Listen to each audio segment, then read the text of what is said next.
गोष्टींपैकी सोन्याचे आंबे ही एक गोष्ट सांगणार आहे। राजा कृष्णदेवराय यांची आई गंभीरपणे आजारी पडली। वृद्धापकाळामुळे आणि शारीरिक व्याधीमुळे राज्यात उपलब्ध असलेल्या चांगल्यात चांगल्या औषधांना ती प्रतिसाद देत नव्हती। जेव्हा ती मृत्यूशय्येवर होती तेव्हा तिने ब्राह्मणांना आंबे दान करावे अशी इच्छा व्यक्त केली होती। ती असे समजत होती की अशा प्रकारचे दान केल्याने तिला स्वर्ग प्राप्त होईल।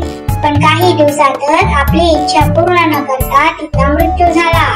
तिची इच्छा अपूर्ण राहण्यामागचे कारण म्हणजे तो आंब्याचा हंगाम नव्हता। संपूर्ण राज्य महाराजांच्या आईच्या मृत्यूमुळे दुःखात बुडाले होते। राजाला अत्यंत वाईट वाटत होते की तो आपल्या आईची इतकी साधी इच्छा पूर्ण करू शकला नाही। त्याला काळजी वाटत होती की जोपर्यंत आपल्या आईची शेवटची इच्छा पूर्ण होत नाही तोपर्यंत तिच्या आत्म्याला शांती मिळणार नाही। त्यानंतर राजाने राज्यातील सर्व विद्वान ब्राह्मणांना बोलावले आणि आपल्या आईच्या शेवटच्या इच्छेबद्दल सांगितले। त्यावर काही वेळ शांत राहून ब्राह्मण बोलले, महाराज, हे तर खूप वाईट झाले। शेवटची इच्छा पूर्ण नाही झाली तर त्यांना मुक्ती मिळणार नाही व त्यांचा आत्मा भटकत राहील। महाराज, तुम्हाला त्यांच्या आत्म्याच्या शांतीसाठी उपाय करावा लागेल। तेव्हा महाराजांनी आईची अंतिम इच्छा पूर्ण करण्याचा उपाय विचारला। ब्राह्मण बोलले, त्यांच्या आत्म्याच्या शांतीसाठी तुम्ही त्यांच्या पुण्यतिथीला सोन्याचे आंबे ब्राह्मणांना दान करा। राजा या गोष्टीला सहजपणे तयार झाला व आईच्या पुण्यतिथीला काही ब्राह्मणांना भोजनासाठी बोलाविले आणि प्रत्येकाला एक सोन्याचा आंबा दान म्हणून दिला। जेव्हा हे तेनालीरामला समजले तेव्हा त्याच्या लगेच लक्षात आले की ब्राह्मण लोक हे राजाच्या भोळेपणा व साधेपणाचा फायदा घेत आहेत। त्यामुळे त्याने ब्राह्मणांना धडा शिकवण्यासाठी योजना तयार केली। काही काळानंतर तेनालीरामने ब्राह्मणांना निमंत्रण पाठविले। त्यात लिहिले होते की तेनालीराम पण आपल्या आईच्या पुण्यतिथीला दान करू इच्छित आहे, कारण त्यांच्या आईची पण मृत्यूआधी एक अपूर्ण इच्छा राहिली होती। जेव्हापासून त्याला माहित पडले आहे की आपल्या आईची इच्छा पूर्ण न झाल्यामुळे आपल्या आईचा आत्मा भटकत असेल, त्यामुळे तो खूप दुःखी होता व लवकरात लवकर आपल्या आईच्या आत्म्याला शांती मिळावी असे त्याला वाटत होते। ब्राह्मणांनी विचार केला की तेनालीरामच्या घरी पण आपल्याला खूप जास्त दान मिळेल, कारण तो एक राजदरबारातील श्रीमंत माणूस आहे। सर्व ब्राह्मण ठरलेल्या दिवशी तेनालीरामच्या घरी पोहोचले। तेव्हा तेनालीराम त्यांची वाटच बघत होता। ते ब्राह्मण आसनस्थ झाल्यावर तेनालीरामने सर्व दारे खिडक्या बंद केल्या। कृपया थोडा वेळ प्रतीक्षा करा, मी काही तयारी करत आहे, असे बोलत तेनालीरामने काही लोखंडाच्या सळ्या आगीत ठेवल्या आणि त्यांना गरम करण्यास सुरुवात केली। पुरोहित व ब्राह्मण काकुळतीने बघत होते। त्यांना काहीतरी विचित्र वाटत होते। त्यांना अशी अपेक्षा होती की तेनालीराम आपल्याला स्वादिष्ट भोजन आणि योग्य ते मांडण देईल, पण तिथे असे काहीही चिन्ह दिसत नव्हते। खूप वेळ वाट बघितल्यानंतर त्यांचा धीर सुटत चालला होता। त्यांच्यातील एक ब्राह्मण बोलला, तेनालीराम, तुझा उद्देश समजून घेण्यासाठी आम्ही अपयशी ठरलो आहोत। तू आम्हाला तुझ्या आईच्या पुण्यतिथीला संस्कार करण्यासाठी बोलविले आहे। आम्ही कधीचे निष्क्रिय बसलेलो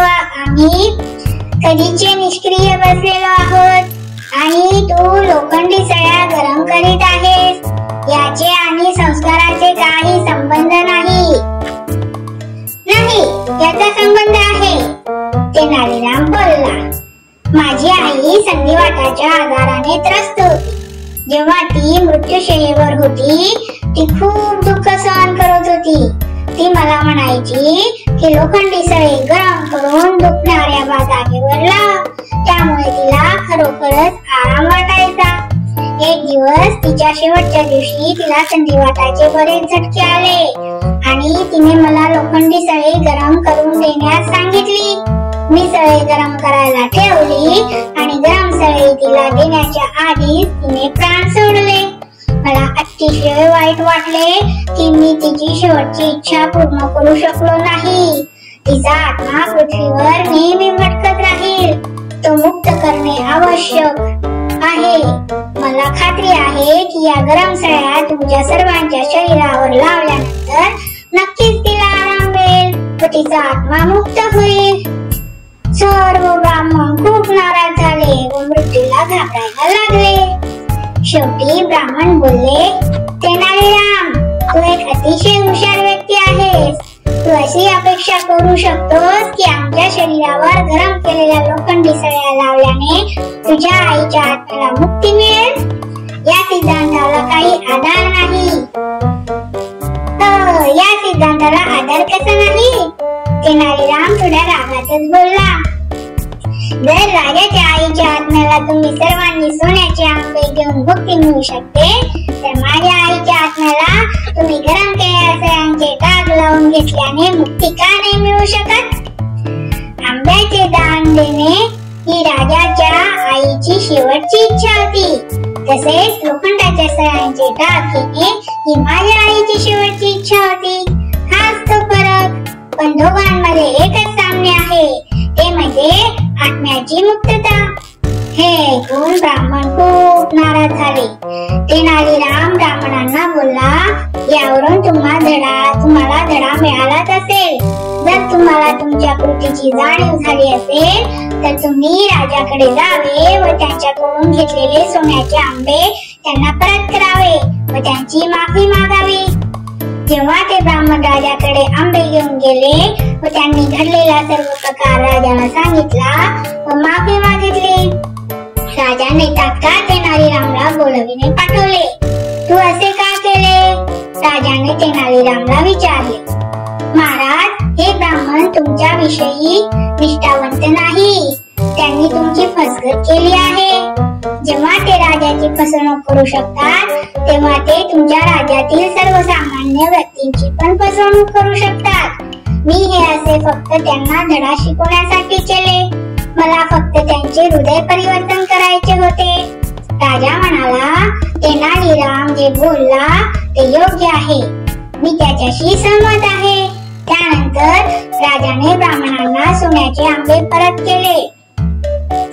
राजा एकदा दिलेली वस्तू परत घेत नाही, परंतु भविष्यात कोणाचीही फसगत करू नका व लोभी बनू नका अशी सूचना ब्राह्मणांना दिली. राजाने तेनालीरामला त्यांचे डोळे उघडल्याबद्दल बक्षीस दिले. मुलांनो, ही गोष्ट तुम्हाला कशी वाटली? कमेंट करून नक्की सांगा. आणि हो, चिंध्या गोष्टी चॅनलला लाईक, शेअर, सबस्क्राईब आणि फॉलो करायला विसरू नका.